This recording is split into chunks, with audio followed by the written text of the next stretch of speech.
Então, hoje nós vamos falar um pouco sobre o hermetismo. É um assunto, gente, que não dá para esgotar em pouco tempo. Falar sobre hermetismo, digamos assim, é assunto para não sei quando terminar, ok? Eu escolhi, né, fiz alguns recortes do livro Caibalion, tá? E dentro das minhas possibilidades, vou fazendo alguns comentários, ok? Vou ver aqui. Existem vários, né, conteúdos na internet, inclusive o próprio livro Caibalion. Tem audiobook para quem gosta e depois quem quiser aprofundar, vai aprofundar. Enfim, mas a proposta aqui é trazermos uma noção sobre os princípios, chamados princípios herméticos, né? Que são os princípios que regem o universo. Normalmente a gente fala, né? Nada é por acaso. Mas muita gente não sabe nem o que é que está falando. Nada é por acaso, nada é por acaso.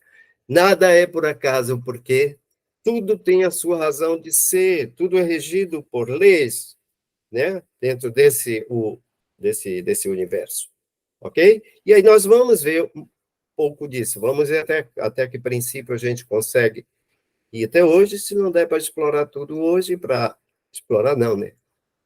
Apresentar, né? Tudo hoje que eu não pretendo explorar, eu não teria nem condições de explorar exatamente, ok? Então, o Caibalion, né? É o livro, foi escrito por Walker Atkinson, né, no século XIX. Sobre o Caibalion, né, aqui o Philip, na introdução do livro, ele vai colocar, né, alguma coisa sobre o Caibalion. Vocês poderão depois, né, dar uma gravada, pausar aí o vídeo e ler, tá? Para que a gente não precise parar para ler isso aqui nesse momento. Hermes Trismegisto. Hermes Trismegisto, né, é a quem é atribuído esse conhecimento. Uma figura mítica, tá? Tida do Antigo Egito, tida como o deus Tehut, né? Ou Tot, como a gente vê aí na imagem à esquerda. Na direita, a imagem de um alquimista, tá? O alquimista que não conhece, que nada conhece de hermetismo, ele não é alquimista. Para ser alquimista, ele vai precisar dominar todo o hermetismo, tá? Somente os 10, os 10 princípios. A gente fala de alquimia, né? Aquela lenda de que transformar metais pesados, metais vis em ouro, metais nobres, qualquer, né? Mas a verdade pode até ser, gente. Isso no passado, não sei, né? Não dá para ter certeza. Os alquimistas estão ainda operantes até hoje, mas a verdadeira alquimia, ela é a alquimia interior. É a partir de dentro, é a nossa alquimia mental. E essa é a proposta aqui. Então, sobre Hermes Trismegisto, né? A figura original de Hermes era o deus egípcio da sabedoria, Tehut, o Thoth. Mais tarde foi incorporado ao deus mensageiro grego, Hermes, tornando-se conhecido como Hermes Trismegisto, ou Hermes, o 3 vezes grande. Hermes Trismegisto foi colocado em praticamente cada ponto do espectro entre o ser humano histórico e Deus mítico e imortal, e citado como contemporâneo, às vezes como professor. Em alguns momentos, identificado com Adão, Noé, Alexandre o Grande, Enoque, Apolônio de Tiana, inclusive Moisés, dentre outros, né, que é atribuído inclusive, o faraó, o Imhotep, dizem ser uma encarnação de, como um avatar, né? Como, tipo assim, tido como Terhut, né? O Tote, como um deus. Então, poderia ser um avatar de Terhut, né? O faraó Imhotep. Mas, sem nos alongarmos muito nisso, há quem queira, há material para quem queira, né, aprofundar, como eu disse, mas vamos nos interessar pelos princípios. Então, corpus hermético. O que é o corpus hermético? Trata-se de uma coletânea de 42 obras místicas, cuja autoria é atribuída a Hermes Trismegisto. Essa coletânea incluía tratados de filosofia, magia e astronomia. Os escritos herméticos, ou a hermética, como também é chamado, né, constituíam uma força vibrante no mundo helênico, mundo grego, né? Sua influência está presente em obras neoplatônicas, pitagóricas e gnóstico-cristãs. Isso dentro do cristianismo puro, né? Antes do domínio, né? Da teologia, da igreja, o cristianismo puro, gnóstico, tá? Sem dogmas, ou com o mínimo de dogma possível. Então, esses cristãos gnósticos tinham o conhecimento e se valiam do hermetismo. Estas obras entraram em declínio durante a Idade Média, claro, como tantas outras coisas importantes, né, na história da humanidade. Estas obras sumiram, né, mas foram redescobertas e traduzidas na corte renascentista de Cosimo de Medici, tornando-se uma das principais influências no campo da ciência, da cultura e da filosofia. Então, é a base, gente, para a nossa cultura, principalmente ocidental. Ok? Então, esse é o chamado corpus hermético. Nesse corpus hermético, nessa coletânea de 42 obras místicas, tá? Está a tábula esmeraldigna, ou a tábua de esmeralda, tá? Como aqui, né, nessa imagem. Por que tábua de esmeralda? Ora, ela foi escrita numa tábua de esmeralda, tá? Uma pedra, né, de esmeralda. Daí ela recebeu esse nome, como está dito aqui no texto. É assim denominada por ser o texto escrito em um cristal, uma pedra de esmeralda. A hermética também exerceu profundo impacto sobre os alquimistas e mágicos da Renascença, em particular, o texto hermetista cifrado em 13 linhas, conhecido como Tábula Esmeraldigna, como apresentado aí, ou traduzido aqui para nós, né, Tábua de Esmeralda. Então, a tradução, né? Alguém fez essa tradução, está lá na Wikipédia, né? E eu trouxe aqui. O que é que diz esse texto cifrado nessa pedra de esmeralda? Aí eu coloquei aqui em 3 blocos, 3 slides, porque senão ficaria apertadinho aqui, tá? Mas vamos ver essa tradução. É verdade, sem falsidade alguma, verdade absoluta. 2, o que está embaixo é como o que está em cima, e o que está em cima é como o que está embaixo, para realizar os milagres de uma única coisa. E eu diria, gente, cada parágrafo desse, cada linha dessa, serve para nossa reflexão, para parar e refletir, tá? O que está em cima ou como está embaixo, é como que está embaixo, é um dos princípios, a gente vai fazer algum comentário um pouquinho lá para frente. Tá. E assim como todas as coisas vieram do um, assim todas as coisas são únicas por adaptação. Tudo é um, gente, por adaptação. Eu entendo aqui como nível frequencial vibracional. as diversas manifestações daquilo que a gente chama de matéria, ou daquilo que a gente tem de matéria. Tudo é energia, né? Como diz a equação de Einstein, né? Matéria nada mais é do que energia congelada. Então, 4. O sol é o pai, a lua é a mãe. O vento o embalou em seu ventre. A terra é sua nutridora. Para o processo da manifestação.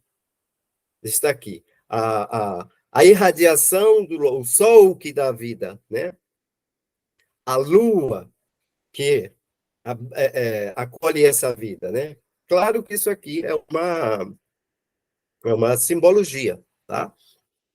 O vento o embalou em seu ventre. O vento, o espírito, né, que conduz a vida. A terra é sua nutridora. Manifesta-se na terra e a terra então acolhe e nutre, tá? Esse ser, seja ele qual for. O 5 vai dizer: o pai de toda telesma, ou seja, vontade do mundo, está nisto. Partindo aqui para o segundo slide, né? 6. Seu poder é pleno se é convertido em terra. Então, esse poder do universo, a partir de níveis e níveis e níveis, então foi convertido em terra e em outros planetas também, claro, né? Separarás a terra do fogo, o sutil do denso, suavemente e com grande perícia. Isso aqui é uma ação alquímica. O alquimista ele vai saber muito bem separar, né, essas substâncias densas e fazer a transformação. Então, a nossa alquimia, como eu já disse, né, nós não vamos perder tempo em querer levar 100 anos para ver se realmente a gente consegue transformar o chumbo em ouro, né? O metal, os metais propriamente dito. Vamos nos ocupar de nós, da nossa mente. Aliás, é o propósito desse nosso grupo, tá? Então, no 8, sobe da terra para o céu e desce novamente à terra e recolhe a força das coisas superiores e inferiores. Eu vejo aqui o movimento de ir e vir do nosso espírito, ou de tudo que é, de tudo que vem e vai.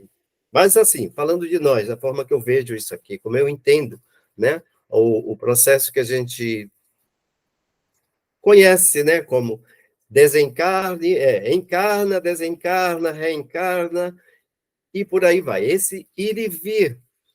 E que nesse movimento, a tendência, pela lei, né, é para que haja saltos, né? Ou seja, que nós consigamos ser melhor um pouco cada vez mais, né? Então, desse modo, obterás a glória do mundo, né? Chegarás à plenitude, né? A ser, quiçá, um ser angélico, um dia. Mas o domínio, gente, a consciência cósmica, tá? Nossa, que deverá ser ampliada, tá? Pouco a pouco. Isso não se consegue num clique um clique mágico, né? Num toque de mágica, tá? Mas é um trabalho constante, gente. Estamos todos nessa caminhada de buscar se melhorar, né? 10. E se afastarão de ti todas as trevas. Ora, o homem, uma vez que ele tenha o domínio de si, ele estará livre dessas trevas, né? Ou seja, daquilo que a gente fala, eu estou sofrendo ataque psíquico, eu sofro influências externas, pensamentos malignos e coisa e tal. Então, o homem, uma vez na sua fortaleza espiritual, ele estará imune praticamente a tudo isso. Se das coisas chegar perto, tá? eles simplesmente, essas coisas se afastarão. Isso é alquimia. E o terceiro slide, né? Vamos ver. Nisso consiste o poder poderoso de todo o poder.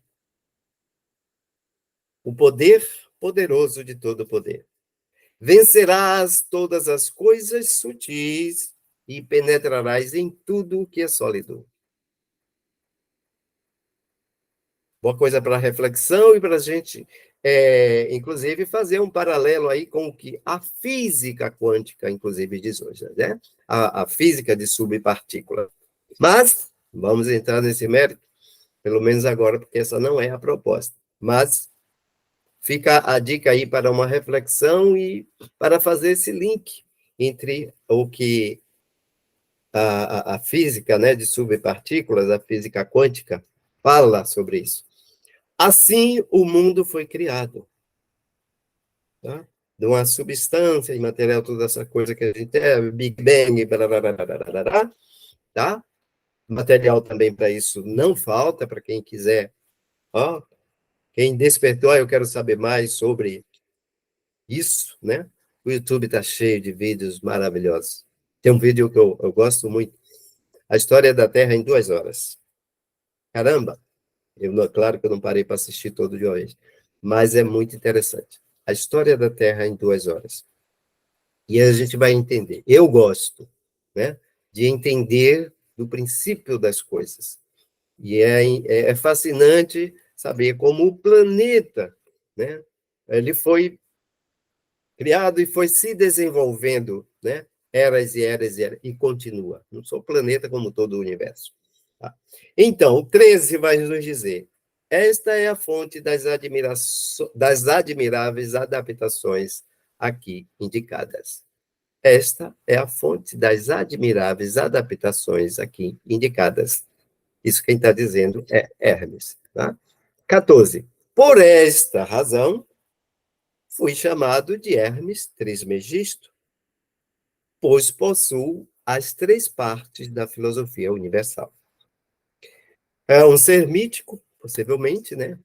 Um deus, um semideus. Hermes Trismegisto, também chamado Hermes, o 3 vezes grande. E aqui a gente vai entender por quê, né? Pois possuo as 3 partes da filosofia universal. Ou seja, o pleno conhecimento, né? Do que vem a ser o universo. O que eu disse da obra solar é completo. Aqui é como ele entende. E tenho dito, né? Seria no popular assim: o que eu disse da obra solar é completo. Ninguém conteste porque é isso, tá? E hoje a gente vê, né? Se a gente pegar o Caibala, eu vou estudar, vou pegar esses princípios, vou fazer um paralelo com o que a física moderna vem trazendo, é que, de fato, né, o cara está certo, né? O que eu disse da obra solar é completo. Pronto. Quem vai dizer o contrário? E aí, né, vamos entrar nos princípios herméticos. O princípio do mentalismo é o primeiro. É esse nós vamos encontrar, né, em todo momento, aqui e agora. O todo é mente. O universo é mental, tá? A mente universal, que nós chamamos de Deus, né? Que é essa força inicial, o nome está dizendo, força criadora, tá? E aí vem as denominações várias, né? Mas é um princípio, tá? Então, nós temos a mente universal, é o primeiro de tudo. Então, tudo vem dessa mente universal. E temos a mente, né, limitada, que é a nossa mente. E aí é que começa o processo que a gente deve. É aí que, na verdade, começa a questão de a gente se dedicar ao processo da alquimia mental, tá? Dessa desidentificação com a mente ordinária, com a mente egóica. Essa é a nossa proposta aqui. Vamos nos ajudar nessa questão. Estamos procurando, aliás, nos ajudar nessa questão. Sair da mente. A mente, né? Então, a mente pura é uma coisa, a mente infinita é uma coisa, a mente limitada, ela é cheia de distorções. Bom, mas vamos lá. Este princípio contém a verdade de que tudo é mente. Aqui é um trecho lá do Caibalion, né?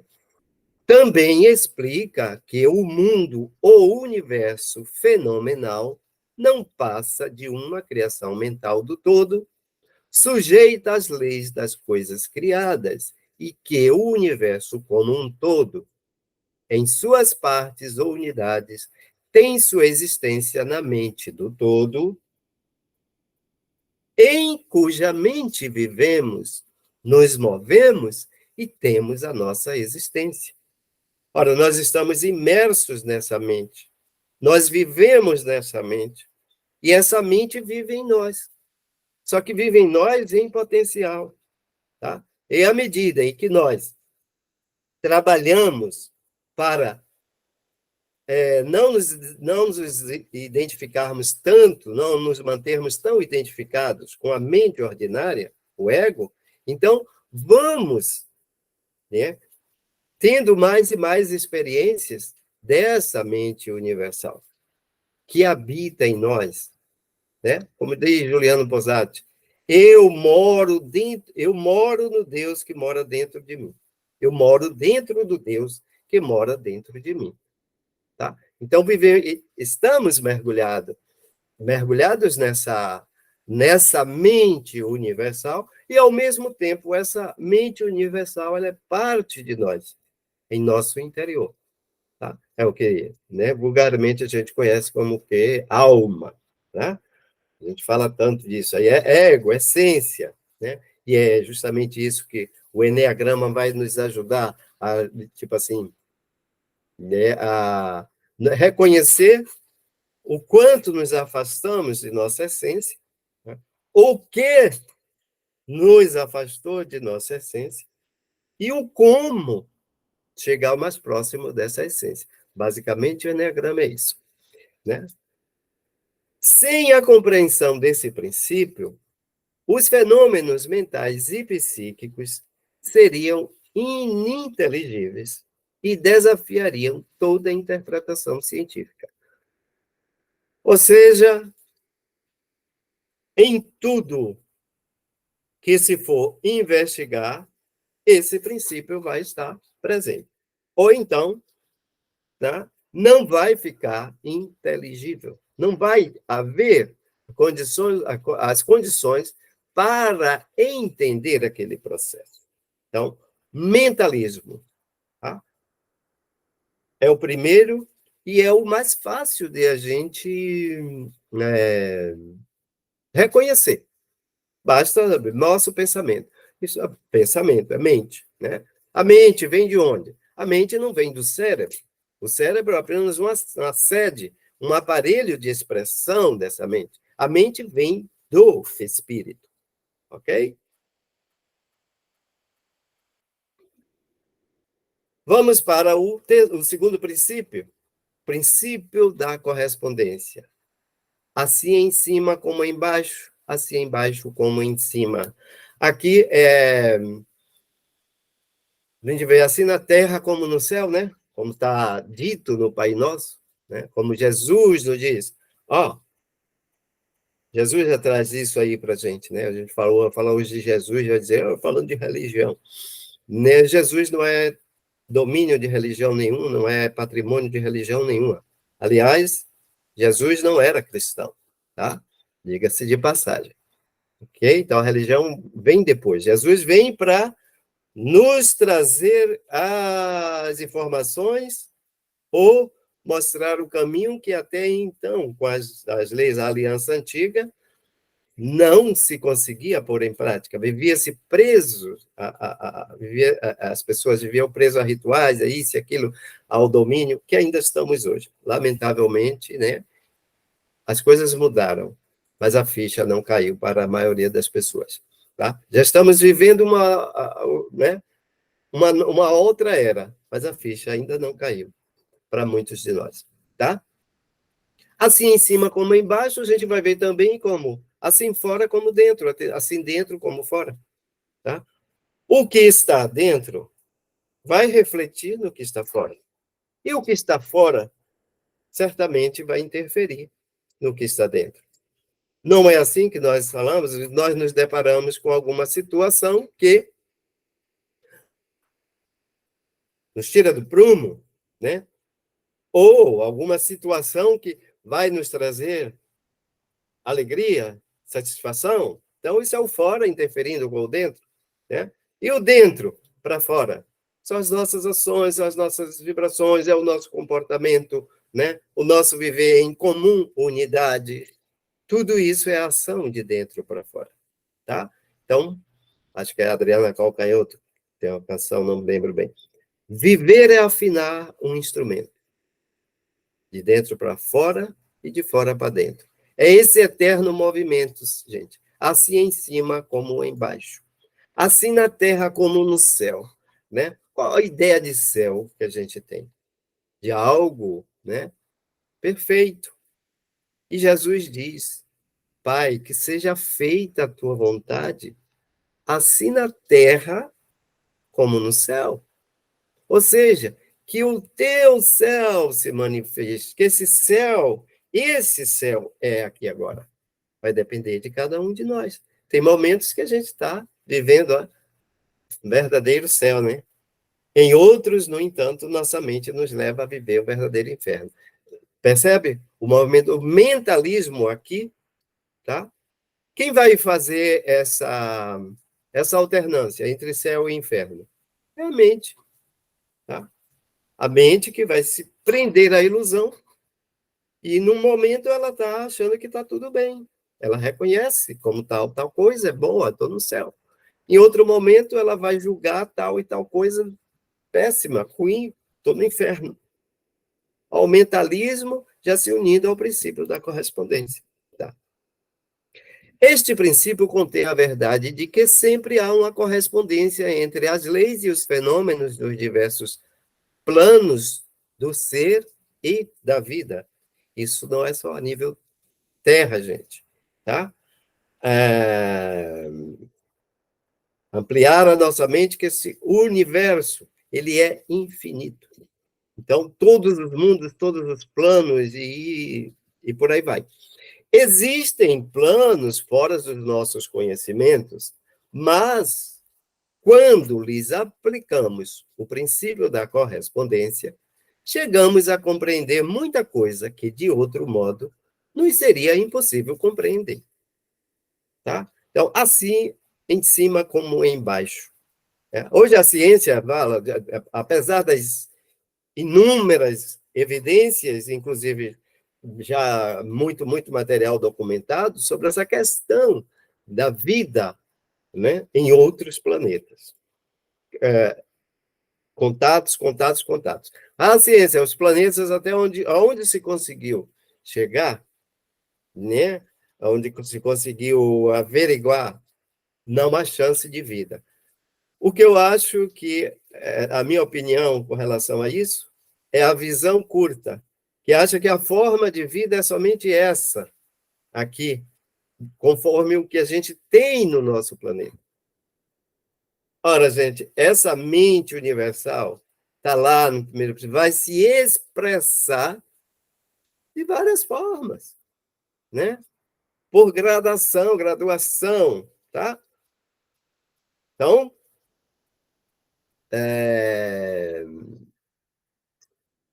videntes, né? Há também até no Círculo Escola, estou fazendo agora, a civilização de Júpiter, legal lá, né? Ele mostra, a vida está lá, mas nenhum aparelho dentro da nossa tecnologia terrena vai conseguir detectar aquilo que está lá, certo? Então, formas de vidas, né? Há também as viagens, né? Já nessa coisa de interestelar, né? Muita viagem também por aí, né? Enfim. Este princípio é de aplicação e manifestação universal nos diversos planos do universo material, mental e espiritual. É uma lei universal. E isso ninguém muda. Tá? Ninguém vai alterar isso. O princípio da vibração, a gente fala muito hoje, né? De vibração, né? Nada está parado, tudo se move, tudo vibra. Um comentário aqui um recorte aqui do Caibalion, e eu vou ver o que posso fazer de comentário. Nada está parado, tudo se move, tudo vibra. Este princípio explica que as diferenças entre as diversas manifestações de matéria, energia, mente e espírito resultam, em grande parte, de índices variáveis de vibrações. Desde o todo, que é o puro espírito, até a forma mais grosseira da matéria, tudo está em vibração. Quanto mais alta a vibração, mais alta será a sua posição na escala. Ou seja, a mente criadora aqui, né? Só para repetindo, né? A partir né, dessa escala vibracional, ela vai se manifestar dessa ou daquela forma, tá? Então, o mentalismo vai estar em todos os princípios, e todos vão estar em todos. Eles estão interligados, tá? Eles são interdependentes. Vão funcionar em conjunto, tá? Para a manifestação da vida em todo o universo. A vibração do espírito é de uma intensidade e rapidez tão infinitas que praticamente ele está em estado de repouso. Assim como uma roda que, por se mover muito rapidamente, parece estar parada. Não? Você olha para uma roda, né? Uma hélice, né? Uma turbina assim, de um avião, por exemplo. O avião está lá, ele tá chegando ou está saindo. A rotação daquelas hélices é tamanha que as palhetas somem. E aí parece o quê? Que aquilo está estático, está parado. Mas nada neste universo está parado. Tudo vibra. E eu digo até uma pedra, tá? E não é uma pedra, mas já comentei aqui né, aqui no grupo, né? Não é um cristal. O cristal a gente sabe, a gente sente mais fácil essa vibração, né? A gente trabalha um cristal, a gente já consegue captar a energia, a vibração dele. Mas uma pedra comum, ela está vibrando, tá? Aparentemente aquilo não está parado, mas não está parado, porque, segundo esse princípio aqui, nada está parado. Tudo se move, tudo vibra. Quarto princípio da polaridade, né? O princípio da polaridade. Tudo é duplo, tudo tem polos, tudo tem seu par de opostos. Semelhantes e dessemelhantes são os mesmos. Os opostos são os mesmos em natureza, mas diferentes em grau. Os extremos se encaixam. Todas as verdades são meias verdades. Todos os paradoxos podem ser reconciliados, né? Daí, os sábios gregos trazem para nós, né? Não me lembro quando a tese, né? Tese, antítese e síntese, né? Se a gente tem a tese, a antítese, dois paradoxos, né? Das coisas aparentemente opostas que vão convergir em uma terceira, que é a síntese. Ou seja, a coisa da ponderação. Eu pegar algo aqui e aqui, vou ponderar para ter um resultado com relação àquilo, a partir daquilo, né? Então, o recorte aqui do Caibalion. O princípio da polaridade explica que em tudo há dois polos ou aspectos opostos e que os opostos são simplesmente os dois extremos da mesma coisa, entre os quais há uma interpretação de graus diferentes. Por exemplo, o calor e o frio, ainda que sejam opostos, são a mesma coisa. Temperatura. E a diferença entre eles consiste na variação de graus dessa mesma coisa. Aqui está um grande exemplo, né? Se a temperatura está alta, a gente diz que é o quê? É calor. Se está muito baixo, a gente vai dizer é frio. Mas é temperatura. O que mudou aqui? O grau, o nível que ela está naquele momento. Tá? Isso é um grande exemplo. E aí, por aí vai outras coisas, né? Então, a partir desse exemplo aqui, a gente pode ver. Só a gente tem em mente que todo paradoxo ele é reconciliável. Tá?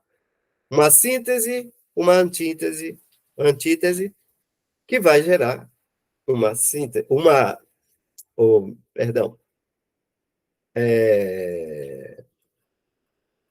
uma tese, uma antítese, que vai gerar uma síntese. Poderá gerar ou não. Vai depender do grau de mentalidade de cada um, para se chegar a essa síntese. Tá?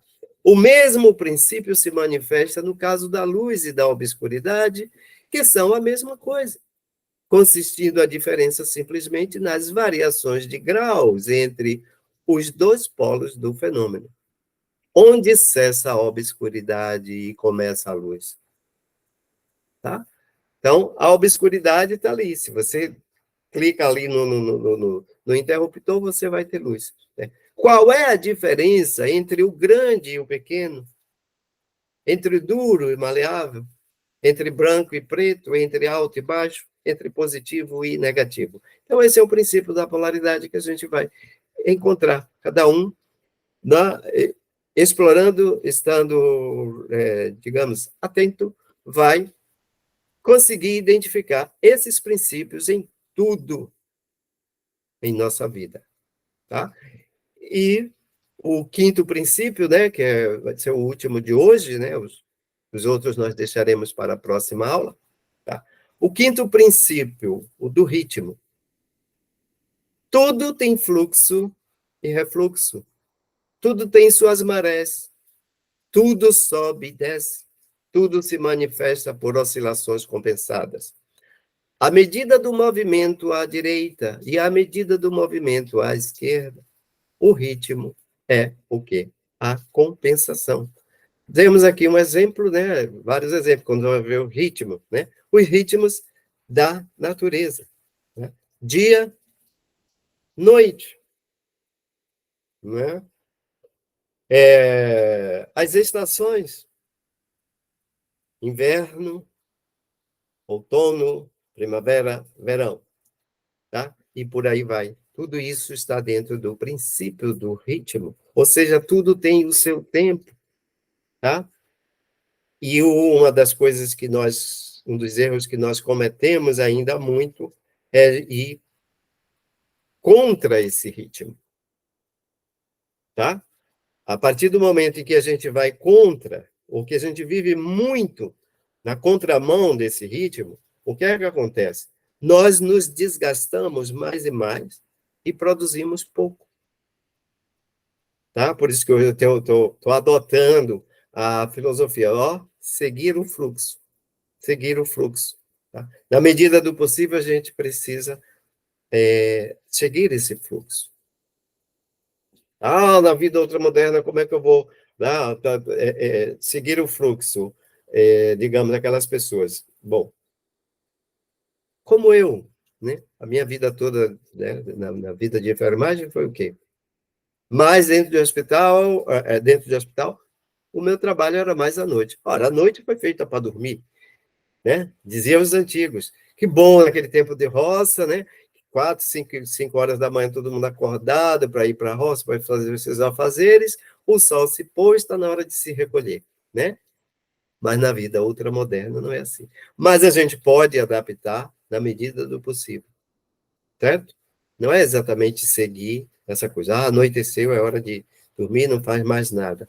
Mas o que devemos atentar aqui é para seguir mais um pouquinho o ritmo natural das coisas, tá? E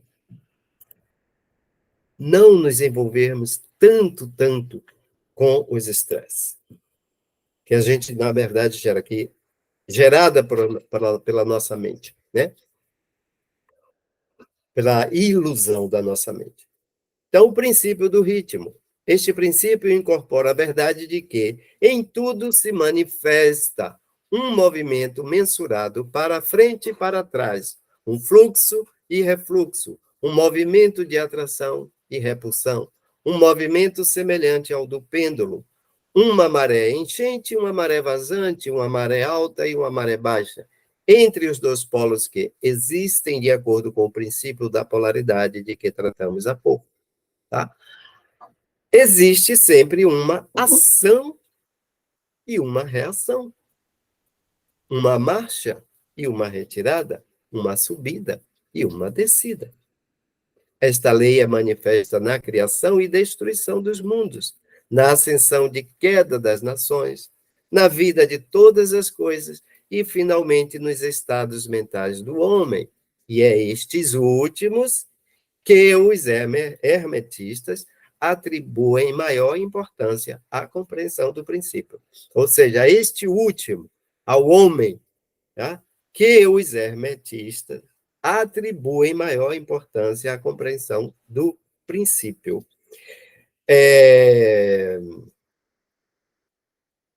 O I Ching mesmo, né? I Ching, mais conhecido como I Ching, né?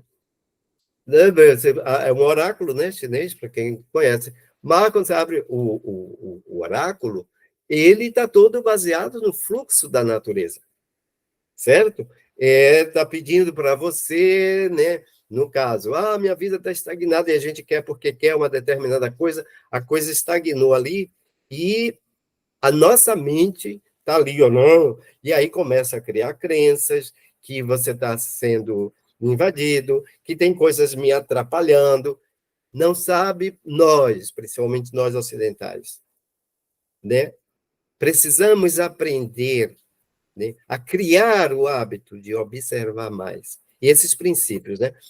O conhecimento desses princípios, né, que sirva para nós como fator de observação. Primeiro em nós. Por que uma determinada coisa, né? Nesse exemplo que eu estou dando aqui, né? Eu quero realizar uma determinada coisa e isso não está indo, né? Às vezes não está exatamente no momento, alguma coisa está faltando. Vamos observar, gente, ao invés de tirar conclusões apressadas, né, de que é algo externo, porque Deus não quer, e porque isso e aquilo. Gente, assim na terra como no céu, assim em cima como embaixo, assim embaixo como em cima.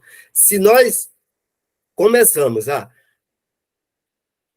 criar essas crenças, vamos limitar, nós vamos sair do processo. Porque Deus. E aí a gente tem medo da vontade de Deus. Aí a gente fala, eu jogar para o universo.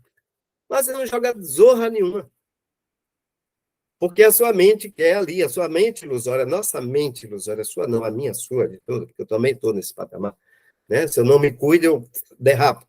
Né? Então, nós precisamos parar para observar mais. E o conhecimento desses princípios, só esse pouco para mim,